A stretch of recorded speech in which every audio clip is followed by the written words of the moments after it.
Chapter 5. The Training of Moral Conduct. Our task is to eradicate suffering by eradicating its causes, ignorance, craving, and aversion. To achieve this goal, the Buddha discovered, followed, and taught a practical way to this attainable end. He called this way the Noble Eightfold Path. Once, when asked to explain the path in simple words, the Buddha said, "Abstain from all unwholesome deeds. Perform wholesome ones. Purify your mind. This is the teaching of enlightened persons." This is a very clear exposition, which appears acceptable to all. Everyone agrees that we should avoid actions that are harmful and perform those that are beneficial. But how does one define what is beneficial or harmful, what is wholesome or unwholesome? When we try to do this, we rely on our views, our traditional beliefs, our preferences and prejudices, and consequently we produce narrow sectarian definitions that are acceptable to some, but unacceptable to others. Instead of such narrow interpretations, the Buddha offered a universal definition of wholesome and unwholesome, of piety and sin. Any action that harms others, that disturbs their peace and harmony, is a sinful action, an unwholesome action. Any action that helps others, that contributes to their peace and harmony, is a pious action, a wholesome action. Further, the mind is truly purified not by performing religious ceremonies or intellectual exercises, but by experiencing directly the reality of oneself and working systematically to remove the conditioning that gives rise to suffering. The Noble Eightfold Path can be divided into 3 stages of training: Sila, Samadhi, and Panya. Sila is moral practice, abstention from all unwholesome actions of body and speech. Samadhi is the practice of concentration, developing the ability to consciously direct and control one's own mental processes. Panya is wisdom, the development of purifying insight into one's own nature. Anyone who wishes to practice Dhamma must begin by practicing Sila. This is the first step without which one cannot advance. We must abstain from all actions, all words and deeds that harm other people. This is easily understood. Society requires such behavior in order to avoid disruption. But in fact we abstain from such actions not only because they harm others, but also because they harm ourselves. It is impossible to commit an unwholesome action, to insult, kill, steal, or rape, without generating great agitation in the mind, great craving and aversion. This moment of craving or aversion brings unhappiness now, and more in the future. The Buddha said, "Burning now, burning hereafter, the wrongdoer suffers doubly. Happy now, happy hereafter, the virtuous person doubly rejoices." We need not wait until after death to experience heaven and hell.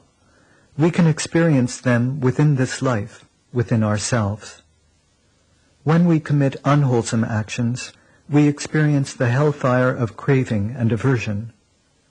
When we perform wholesome actions, we experience the heaven of inner peace.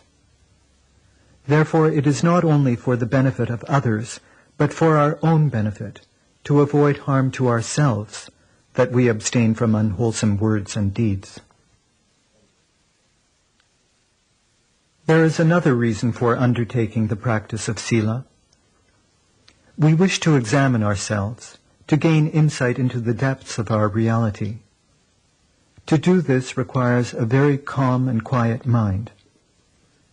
It is impossible to see into the depths of a pool of water when it is turbulent. Introspection requires a calm mind, free from agitation. Whenever one commits unwholesome action, the mind is inundated with agitation. When one abstains from all unwholesome actions of body or speech, only then does the mind have the opportunity to become peaceful enough so introspection may proceed. There is still another reason why Sila is essential. One who practices Dhamma is working toward the ultimate goal of liberation from all suffering. While performing this task, he cannot be involved in actions that will reinforce the very mental habits he seeks to eradicate. Any action that harms others is necessarily caused and accompanied by craving, aversion, and ignorance. Committing such actions is taking 2 steps back for every step forward on the path, thwarting any progress toward the goal. Sila, then, is necessary not only for the good of society, but for the good of each of its members, and not only for the worldly good of a person, but also for his progress on the path of Dhamma. 3 parts of the Noble Eightfold Path fall within the training of Sila: right speech, right action, and right livelihood. Right speech. Speech must be pure and wholesome. Purity is achieved by removing impurity, and so we must understand what constitutes impure speech. Such acts include telling lies, that is, speaking either more or less than the truth, carrying tales that set friends at odds, backbiting and slander, speaking harsh words that disturb others and have no beneficial effect, and idle gossip, meaningless chatter that wastes one's own time and the time of others. Abstaining from all such impure speech leaves nothing but right speech. Nor is this only a negative concept. One who practices right speech, the Buddha explained, speaks the truth and is steadfast in truthfulness, trustworthy, dependable, straightforward with others.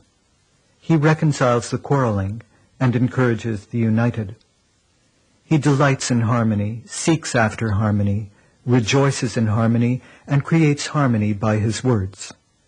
His speech is gentle, pleasing to the ear, kindly, heartwarming, courteous, agreeable, and enjoyable to many. He speaks at the proper time, according to the facts, according to what is helpful, according to Dhamma and the code of conduct. His words are worth remembering, timely, well-reasoned, well-chosen, and constructive. Right action. Action must also be pure. As with speech, we must understand what constitutes impure action, so that we may abstain from it. Such acts include killing a living creature, stealing, sexual misconduct, for example, rape or adultery, and intoxication, losing one's senses